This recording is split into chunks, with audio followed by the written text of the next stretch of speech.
Hi students, welcome to Easy Elimu Learning Simplified. My name is Mbide, and in today's session, we are going to learn about informal letters.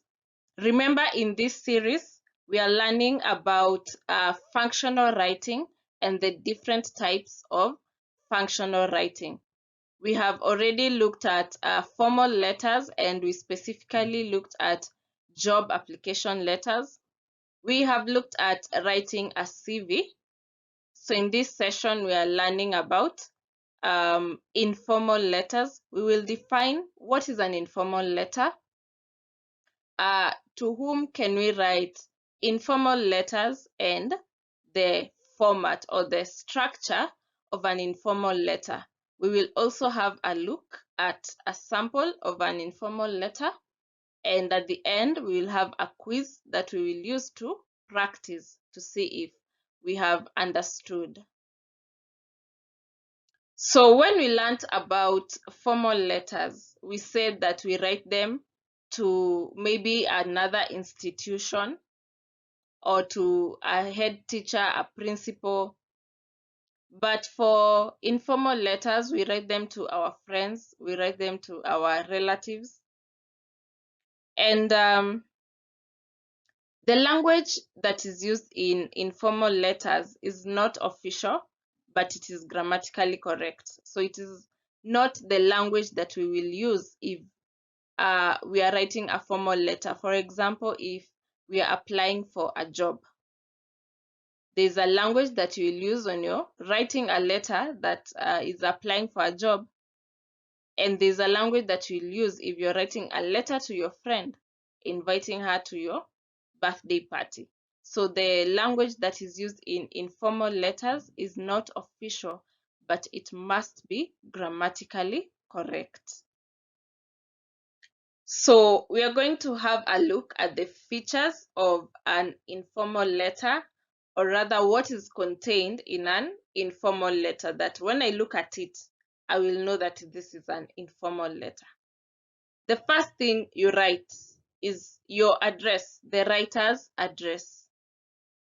Your address contains the name of your institution, for example, BD High School, and then comma, the postal office number, or what we call the PO box, and then a comma, and then the location.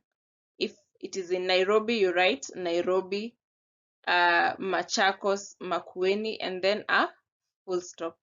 So the name of the institution and a comma, the PO box, comma, the location, full stop. Take note of the punctuation. After you're done with your address, you go to the date. The date of when you're writing this letter. For example, 14th February 2024.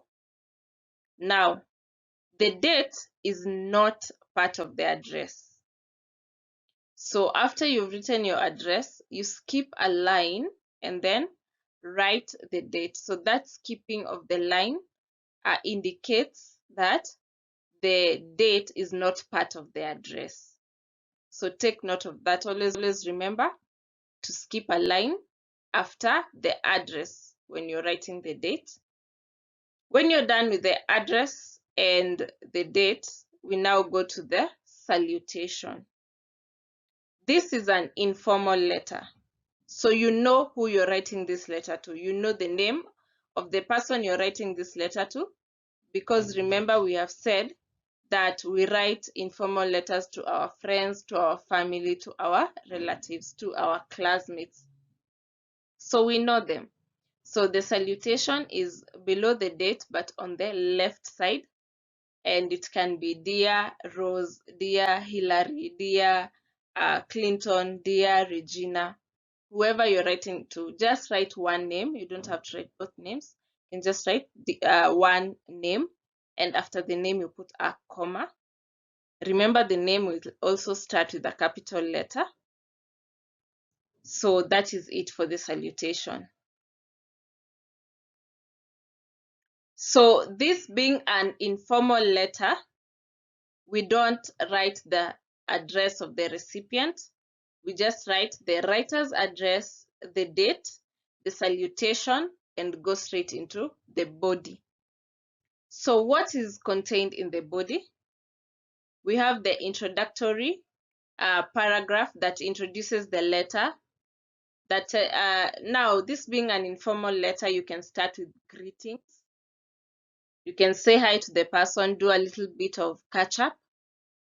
And then the supporting paragraphs. These are now, what is this letter about? And it can be as long as you want or as short as you want. It contains the main content of the letter. Why are you writing the letter?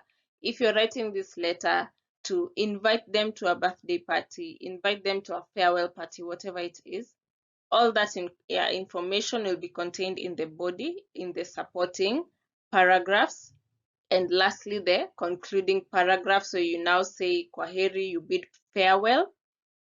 That's the structure. So you start with the introductory paragraph, and then the supporting paragraphs, and then the concluding paragraph. After that, we go to the complementary clause. Again, you're writing this letter to somebody that you know, so you can end with yours sincerely, your loving sister, your loving niece, whatever you want, and then below that, your name.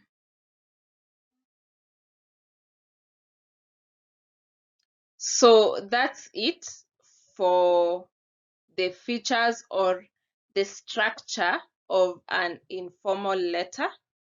So let us have a look at a sample of an informal letter, and as we read through it, check and see if it has all those features that we mentioned, and also try and pick out the difference between a formal letter and an informal letter in terms of the structure, in terms of the features.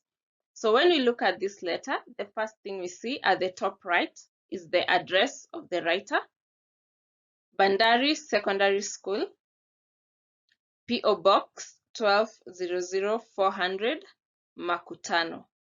When you look at that address, you can see after Bandari Secondary School, there's a comma. After the P.O. Box, there's a comma. After the town, there's a full stop. And then we skip a line and write the date, 20th November 2012. Please remember that the date is not part of the address. After that, we go to the salutation, Dear Riziki.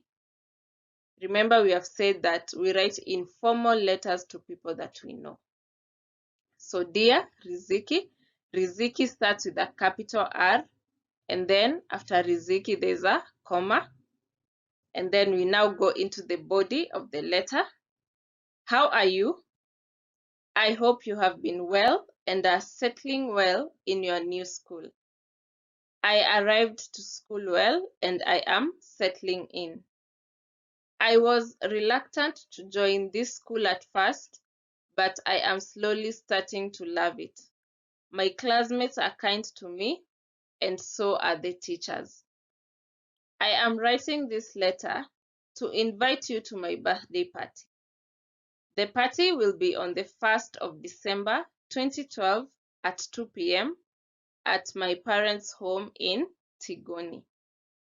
I hope you will be able to attend. I really look forward to seeing you.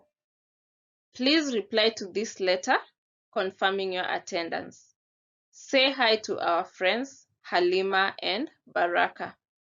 Best wishes in your studies and see you soon. Your loving friend, Maria. When you look at the body, she has started with greetings and catching up.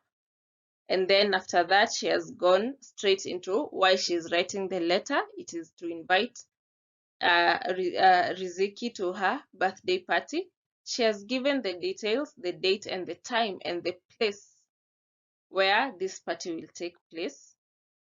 And then she has signed off by asking her to respond to the letter confirming her attendance and also pass greetings to her other friends.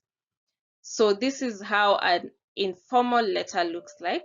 When you see it, you can already see it's not like the formal letter where the language is official, there's not much greeting, there's no, also when you look at this letter, there is no address for the recipient.